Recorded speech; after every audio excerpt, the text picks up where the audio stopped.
جاتا ہے، بلوچستان کے ایشوز کو نظر انداز کیا جاتا ہے،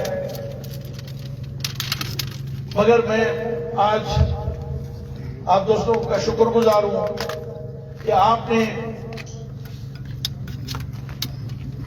اتنے دور دراز کوئی جیسے علاقے سے آپ نے جس طرح کوریج دی ہے، آپ نے ظالموں کو بے نقاب کیا ہے اور اس بے حس حکومت کی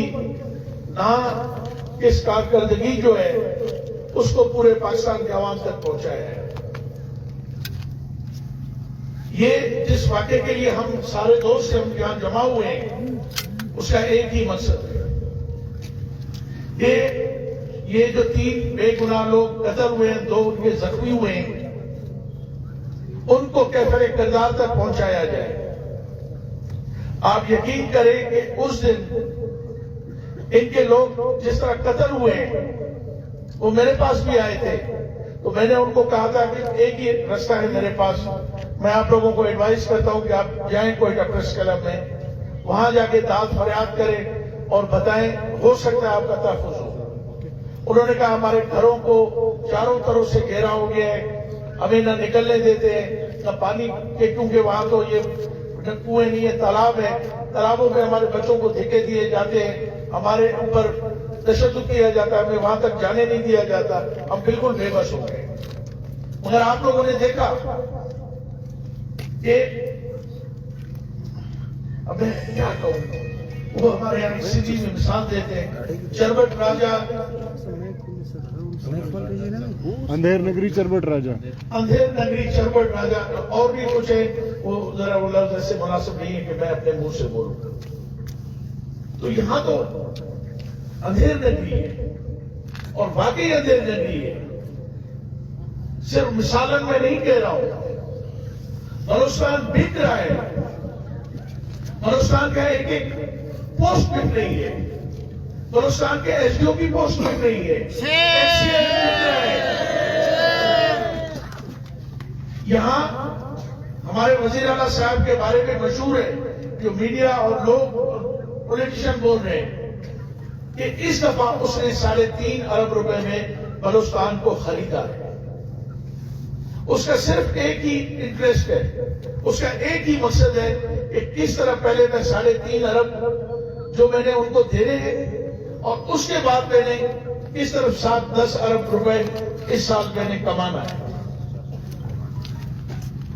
ہمیں تو یہ بھی پتا پڑا کہ بہت سارے وزارتیں بھی بیچی گئی ہیں۔ یہ 100 ڈیمز والا ایریگیشن کا جو پروجیکٹ ہے، سب سے زیادہ تو ایڈوانس اس میں سے لیے گئے اور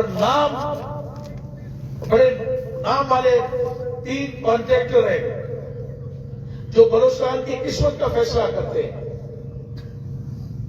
بلوچستان کے وزیر اعلیٰ کو بھی وہ چینج کرتے ہیں، بلوچستان کے مقدر کے بھی وہ فیصلے کرتے ہیں، وہ یہ بھی فیصلے کرتے ہیں کہ کس آدمی کو کون سی وزارت دی جائے۔ تو یہ آپ سمجھے، قدوس وزیر صاحب آپ ایک بلوچ ہیں، ہم آپ کی عزت کرتے ہیں، مگر ہم یہ بھی سمجھتے ہیں کہ قرآن میں بھی ہے کہ جب لوگوں کے اعمال خراب ہوتے ہیں تو میں ان پہ ظالم حکمران بھیجتا ہوں۔ شاید میں چند یہ لوگ بیٹھے ہیں اور میں پورے بلوچستان کے لوگوں کو ہاتھ باندھ کے میں عرض کرتا ہوں، خدا کے واسطے جب الیکشن آئے تو آپ اپنا ووٹ نہ بیچیں کسی چھوٹی اسکیم کے لیے، کسی نوکری کے لیے، کسی لالچ کے لیے۔ جب آپ کسی نااہل آدمی کو، کم ظرف آدمیوں کو ووٹ دیتے ہیں تو پھر یہی کچھ ہوتا ہے جو ابھی آپ کے سامنے ہو رہا ہے۔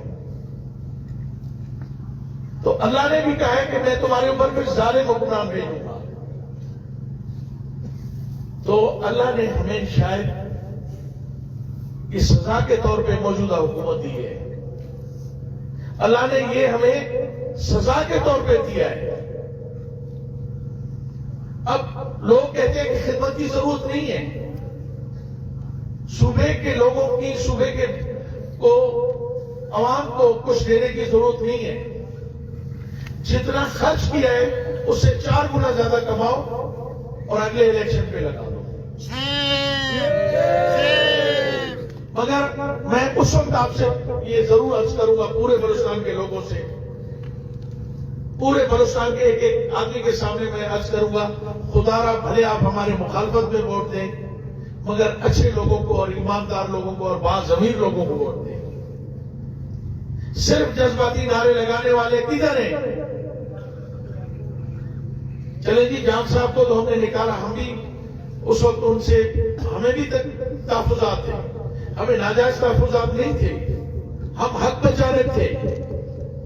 مگر اب جو ہم نے دیکھا وہ پرانا ایک قصہ وہ چور والا کہ جی پہلے تو ایک چور جو ہے نا کفن مردے کے نکال کے لے جاتا تھا اور پھر بعد میں کوئی ایسا ایک اور چور پیدا ہوا جو صرف کفن نہیں چوری کرتا تھا, ساتھ میں مردے کے ساتھ زیادتی بھی کرتا تھا. تو ہم سمجھتے کہ موجودہ حکومت سے تو پھر وہ 1000 گنا بہتر تھی جس کی ہم نے مخالفت کی, جس کی پوری بلوچستان گواہ ہے. یہ ایک پروجیکٹ جو میں بلوچستان کے بچوں کے لیے لانا چاہتا تھا, بلوچستان کے عوام کے لیے لانا چاہتا تھا, بلوچستان کے غریبوں کے لیے میں لانا چاہتا تھا کہ 33 جو ڈسٹرکٹ ہیں اس میں 33 کیڈٹ کالج بنانا چاہتا تھا, 7 ڈویژن ہے ہمارے پاس. میں بچیوں کے لیے 7 کیڈٹ کالجز بنانا چاہتا تھا اور جام صاحب نے بدقسمتی سے, میں سمجھوں گا کہ یہ ان کی زندگی کا سب سے بدتر فیصلہ تھا. کاش کہ اگر وہ اس کو کر دیتے تو اگلے 10 سال میں بلوچستان میں کوئی غریب کا بچہ تعلیم سے محروم نہیں رہے, کیونکہ وہ ریزیڈینشل کالج تھے. اور جب میں نے صبح دیکھا کہ بجٹ میں جام صاحب نے ان کو ڈراپ کر دیا ہے تو میں نے پھر معذرت کی جام صاحب سے اور اس کی کابینہ میں اسی دن میں نے استعفا دیا. آپ لوگ سارے گواہ ہیں, کوئٹہ شہر میں ہم بیٹھے ہوئے کہ آج تک کسی وزیر نے اپنی خوشی سے رضامندی سے استعفا نہیں دیا. 4 دفعہ میرے پاس بلوچی بھیڑ آئی کہ اپنا استعفا واپس لیں, استعفا واپس لیں. آخر مجبوراً مجھے اس لیے لینا پڑا کہ انہوں نے مجھ سے وعدہ کیا تھا کہ ہم اس کو اسی بجٹ میں ہم شامل کریں گے اور انشاءاللہ اس پوری اسکیم کو ان 3 سالوں میں مکمل کریں گے. مگر اب جو موجودہ حکومت آئی ہے وہ چھوٹے موٹے کام ہی نہیں کر رہی ہے. وہ یا تو ہائی ویز کے بڑے بڑے ٹھیکے یا ڈیمز کے ٹھیکے جہاں اس کو بہت زیادہ کمیشن ملے. ایسے بھی وزیر آئے جو کہتے ہیں کہ 14% کمیشن صرف مجھے دو. پہلے تو ہم سنتے تھے 14% ٹوٹل کمیشن لگتا تھا, اب وزیر صاحب کہتے ہیں مجھے 14% دو. یہ ہے مسٹر قدوس مزنجو کی اہل کانفرنس. صوبائی حکومت صوبائی حکومت صوبائی حکومت. میں اس لیے بتانا چاہتا ہوں کہ آج ٹھیک ہو گیا. یہ جو واقعہ ہوا ہے اس کے پیچھے کون سی محرکات کار فرما ہے جس کی وجہ سے یہ حادثے ہو رہے ہیں. یہ نوشکی اور پنجگور کا جو واقعہ ہے, کیا یہ ایک ٹرننگ پوائنٹ نہیں ہے, ایک بہت بڑا واقعہ نہیں ہے بلوچستان کی تاریخ ہے. جب وزیر اعظم اور آرمی چیف آئے تو انہوں نے مزنجو صاحب سے پوچھا بتائیں ہم کیا کریں, تو بتائے وہ کہتا ہے لاڈلا بچہ کیا کھیلنے کو مانگے چاند.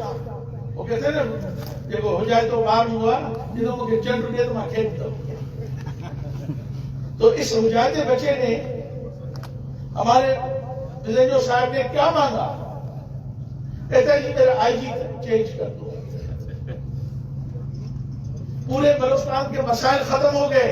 یہ اتنا بڑا سانحہ واقعہ ہوا, اس نے ڈی آئی جی مانگا کہ مجھے ڈی آئی جی ٹرانسفر کر دو کیونکہ ایک شریف آدمی یہاں پہ ڈی آئی جی پولیس لگا ہوا ہے. وہ اس کے کہنے پہ